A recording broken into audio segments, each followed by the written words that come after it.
2023 আমার জীবন পাল্টে দিয়েছে। 2023-এ এমন কিছু ঘটনা ঘটেছে যেই কারণে আমি অনেকটা পরিবর্তিত হয়েছি, যে কারণে আমার অনেক কিছু অভ্যাস ভালো হয়েছে। সো আমি এই সমস্ত কিছু তোমাদেরকে শেয়ার করব একটাই কারণ, যাতে তোমাদের 2024টা ভালো যায়, বা তোমরা কোন ভুলটা আমি করেছি 2023-এ সেই ভুলটা যাতে না তোমরা 2024-এ করো, আর কিভাবে একটা টার্গেট ফিক্স করতে পারবে সেই কারণে আমি এই ভিডিওটা বানাচ্ছি। চলো বেশি দেরি করবোই না, তো ভিডিওটা শুরু করে দিই। ওকে, তো প্রথমে আমরা কথা বলবো আমি কি কি প্রফিট করেছি 2023-এ আর কি কি ক্ষতি করেছি। কেন প্রথমেই প্রফিটের কথা বলছি, কেননা ক্ষতি শুনলে তুমি ডিমোটিভেট হয়ে যাবে প্রথমে প্রফিটটা দিয়ে চালু করাটাই বেটার হবে। তো চলো শুরু করি। আমরা দুটো ভাগে ভাগ করে নেব, এক পাশে থাকবে প্রফিট আর এক পাশে থাকবে লস। তো প্রথমে প্রফিটটাই বলি।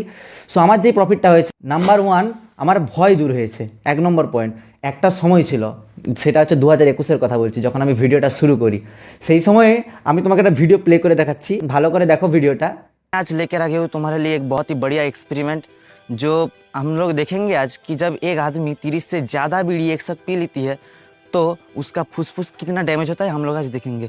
डैमेज तो होता এই ভিডিওতে আমি ঠিকঠাক করে কথাটাই উচ্চারণ করতে পারছি না, ধকভক ধকভক করতেছে ছাতিটা, ভয় পাচ্ছি যে সামনে ক্যামেরা করতেছে সে, তার কাছে আমি লজ্জায় বলতে পারছি না। এখনও কিন্তু আমার পেছনে একজন ক্যামেরা করতেছে, কিন্তু আমি এখন কিন্তু ভয় পাচ্ছি না বা আমি নার্ভাস ফিল হচ্ছি না। এখন আমি ক্লিয়ারলি বলতে পারছি কথাগুলো, কিন্তু সেইগুলো সেই 2021-এ পারতাম না, 2022-এও পারতাম না, কিন্তু 2023-এ অনেকবার বারবার প্র্যাকটিস করার পর, নিজে মিররের সামনে দাঁড়িয়ে কথা বলার পর আজ সেই ফিয়ারটা আমার দূর হয়ে গেছে। তো একটা ফোবিয়া, এই যে ক্যামেরার ফোবিয়া, এইটা ভুল হয়ে গেছে। সেই কারণে আমার কি লাভ হয়েছে জানো?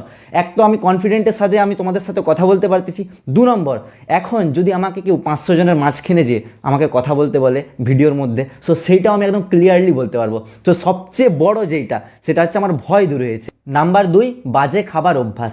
বাজে খাবার অভ্যাস অর্থ হচ্ছে, আমরা স্ট্রিট ফুড খেতে খুব পছন্দ করি, পিৎজা, বার্গার, তার সাথে চাউমিন, ফুচকা, বিরিয়ানি, এসব খুব পছন্দ করি সকলেই খেতে। সো আমি 2022-এ মানে লকডাউনটার পরেই 2022-এ প্রচুর স্ট্রিট ফুড খেতাম, ডেলি, সপ্তাহের 5 দিন আমি স্ট্রিট ফুড খেতাম। সেইটা আমি 2023-এ আমি টার্গেট নিয়েছিলাম যে এই বছর আমি কমাবই, একদম মানে তাকে নেগলিজিবল করে দেবো, পুরো একদম ডাউন করে দেবো। তো সেইটা আমি করতে পেরেছি। খাই তার মানে এই নয় যে খাই না, বন্ধু বান্ধব যখন মাঝে সাঝে টুকটাক আসে তো তাদের সঙ্গে ঘুরতে চলে যায়, তাদের সঙ্গে স্ট্রিট ফুড খেতে চলে যায়। কিন্তু 2022-এ যেই অভ্যাসটা ছিল প্রচুর পরিমাণে, মানে সপ্তাহে 5 দিন এপাশ ওপাশ থেকে জোগাড় করে টাকা, বাবাকে বলতাম বাবা টাকা দাও, 10 টাকা, 20 টাকা, 50 টাকা, এইভাবে যে স্ট্রিট ফুড খেতাম। আর ওই যে একটা খারাপ জিনিস, ওইটা আমি দূর করতে পেরেছি 2023-এ এসে। 2023-এ আমি নিজেকে অনেকটা কন্ট্রোল করতে পেরেছি আর স্ট্রিট ফুড খাওয়াটা প্রায় কমিয়ে দিয়েছি। এর উপরে একটা প্রশ্ন, যারা লেজেন্ড আছো তাদের জন্য, তারা এই প্রশ্নটা মনে মনে করছো, আমি বুঝতে পারছি। সেটা হচ্ছে, যদি তুমি এত স্ট্রিট ফুড খেতে তাহলে তুমি মোটা হওনি কেন? এই বিষয় নিয়ে আমি পরেই বলছি। ওকে, 3 নম্বর, যেটা সবচেয়ে বেশি ইম্পর্ট্যান্ট, সেটা হচ্ছে মানুষ চিনতে শিখেছি, বিশেষ করে বন্ধু চিনতে শিখেছি। এই 2023-এ এমন কিছু ঘটনা ঘটেছে গাইস, যেই কারণে আমি আমার কাছের যে বন্ধুগুলো ছিল সেগুলোকে খুব ভালোভাবে চিনতে পেরেছি, খুব ভালোভাবে। তাদেরকে একসময় খুব নিজের করে ভাবতাম। এইসব নিয়ে আমি আর বেশি বলতে চাই না, আমার চেয়ে তোমরা বেশি জানো আশা করছি। সো এই ব্যাপারে না বলে নেক্সটটা যাই। 4 নম্বর, যেটা আমার লাভ হয়েছে, সেটা পরিবারের খুশি। কেননা আমি 2022 পর্যন্ত, 2022 কমপ্লিট পর্যন্ত টোটাল, সো আমার কাছে একটা পয়সাও ছিল না। এখনও যে তেমন আছে তা নয়, আমার কাছে একটা পয়সাও থাকতো না। তবে 2023-এ আমি প্রথম দিনে, জানুয়ারি 1 তারিখে আমি বলেছিলাম যে এই বছর অন্তত একটা হলেও শাড়ি, নিজের টাকা যে পাশ থেকেও জোগাড় করে একটা হলেও শাড়ি আমি আমার মাকে কিনে দেবো। সো আমি সেটা সত্যিই পেরেছি, একটা নয় একটার বেশিই কিনে দিয়েছি। তবে 2023-এ আমি সেটা পেরেছি, এই কারণে পরিবারের খুশি এইটা বললাম। আশা করছি আরও ভালোভাবে পরিবারকে সাপোর্ট করতে পারবো তোমাদের ভালোবাসা থাকলে। নেক্সট হচ্ছে 5 নম্বর, যেটা হচ্ছে তোমাদেরকে পেয়েছি। সো সেই কারণে একটু লোক চিনতে লাগছে আমাকে, এই 2023-এ আমাকে ধীরে ধীরে লোক চিনতে লাগছে এই ভিডিওর মাধ্যমে। সো এটা একটা খুব ভালো পয়েন্ট। নাম্বার 6, সেটা হচ্ছে শখ পূরণ করতে পেরেছি। আমার 2023-এর টার্গেট নিয়েছিলাম, এটা 2023 নয়, 2022 থেকে আমি এই টার্গেটটা নিয়েছিলাম যে 2023-এ আমি যেইভাবে হোক টাকা জোগাড় করে, নিজের টাকায় জোগাড় করে আমি একটা কম্পিউটার কিনবো। দেখো পেছনে আছে, মানে কতটা খুশি বলো তো, যখন একটা টাকা জমিয়ে নিজের টাকা এখানে ওখানে টুকটাক যেইভাবে কাজ করে টাকাটাকে জমিয়ে নিজের টাকায় যখন এই কম্পিউটারটা কিনি। তবে শুধু পুরোটাই যে নিজের টাকা সেটা একদম বলবো না, আমার দাদা আমাকে একটু সাপোর্ট করেছে, দাদাও কিছু টাকা দিয়েছে। সেই কারণে আমি নিজের একদম পুরো বলতে চাই না, আমার আর দাদার দুজনের মিলেই। তবে কি খুব ভালো লাগলো, 2023-এ আমার একটা টার্গেট ছিল যে আমি একটা কম্পিউটার কিনবো, তার সাথে একটা গিম্বেল কিনেছি ভিডিও শ্যুট করার জন্য। সো এই জিনিসগুলো নিজের টুকটাক ছোটোখাটো শখ, সেগুলো পূরণ করতে পেরেছি, ভবিষ্যতে আরও করব। চলো এতক্ষণ তো শুনলে আমার প্রফিটের দিকগুলো, এবার তোমরা আমাকে একটু কমেন্ট করে বলতে পারো তোমরা 2023-এ কী কী টার্গেট নিয়েছিলে, সেইগুলো তুমি অ্যাচিভ করতে পেরেছো কি না, সেগুলো তুমি কমেন্টে বলতে পারো। এবার দেখো তোমার যদি স্বপ্নগুলো, যেগুলো স্বপ্নগুলো দেখেছিলে 2023-এ, সেগুলো যদি না কমপ্লিট করতে পারো, সেগুলো যদি টার্গেটগুলোকে অ্যাচিভ না করতে পারো, 2024-এ সেই টার্গেটগুলো নাও, দেখবে হয়তো কমপ্লিট করতে তুমি পারবে, তুমি যেটা চাইছো হয়তো সেটা পাবে। ব্যাস, এটা হচ্ছে মোটিভেশান। আর তার সাথে সেকেন্ড যেটা হচ্ছে ক্ষতি, আমার কি কি ক্ষতি হয়েছে 2023-এ, সেই লেজেন্ডদের কথাও এবার আমি আসবো। আমার 2023-এ সবচেয়ে বড় কি কি ক্ষতি হয়েছে। নাম্বার 1, সবচেয়ে বড় যেটা ক্ষতি হয়েছে সেটা হচ্ছে হেলথ। কেননা হেলথ ইজ ওয়েলথ, সবচেয়ে বড় ওয়েলথ হচ্ছে আমাদের হেলথ। একটা বলে মানুষ, সকলে বলে যে সম্পদ করা ভালো, ভবিষ্যতের জন্য কাজে লাগবে, কিন্তু সবচেয়ে বড় সম্পদ যেটা সেটা হচ্ছে হেলথ। সেইটা যদি আমরা ঠিকঠাক রাখি তো আমাদের ওয়েলথ ক্রিয়েট হবে না, আর সেইটা যদি খারাপ হয়ে যায় তো সব গেল। আর আমার 2023-এ সত্যি অনেক হেলথ খারাপ হয়ে গেছে। নাম্বার 1 হচ্ছে ঠিকঠাক না ঘুমানো, নাম্বার 2 হচ্ছে বেশি কাজ করা, নাম্বার 3 হচ্ছে যেটা সেটা হচ্ছে এক্সারসাইজ না করা। সো সেই লেজেন্ডদের কথা এবার আসি, যে লেজেন্ডগুলো হচ্ছে প্রশ্ন করতে চাইছিলে বা মনে মনে প্রশ্নগুলো বেঁধে ফেলেছিলে যে তুমি তো অত ফাস্টফুড খেতে তো মোটা হনি কেন। তো তার উত্তর এইটাই যে আমি 2022-এ খুব আমি এক্সারসাইজ করতাম, আমি ডেলি, মানে বডি বিরাট করার জন্য তা নয়, এক্সারসাইজ নিজেকে হেলদি রাখার জন্য আমি খুব এক্সারসাইজ করতাম।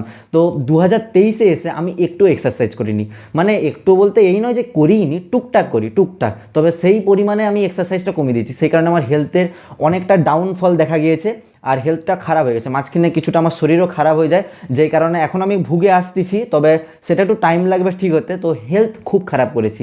আগে 2022-এ প্রচুর পরিমাণে এক্সারসাইজ করতাম বলে আমি মোটা হইনি, এইটাই হচ্ছে মেন কারণ মোটা না হওয়ার।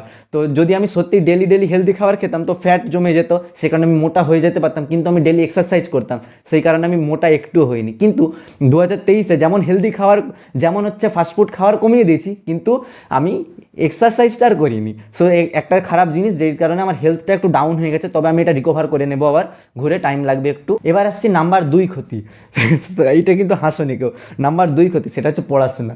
2000 মানে কি বলবো, এটা 2023 নয়, 2022 থেকে আমি এমন কিছু জিনিসে মেতে গেছিলাম, পড়াশোনাটা একটু খারাপ হয়ে গেছে, অনেকটাই, একটু বলবো না অনেকটাই খারাপ হয়ে গেছে। 2023-এও অনেকটাই খারাপ হয়ে গেছে। সো আমি এটা 2024-এ আমি এটাকে আবার রিকভার করে নেব। আর নাম্বার 3 ক্ষতিটা হচ্ছে, আমি এটা ক্ষতি বলবো না, এটা ব্যাড লাক বলতেও পারি, বা অনেক কিছু হতে পারে এটার মধ্যে।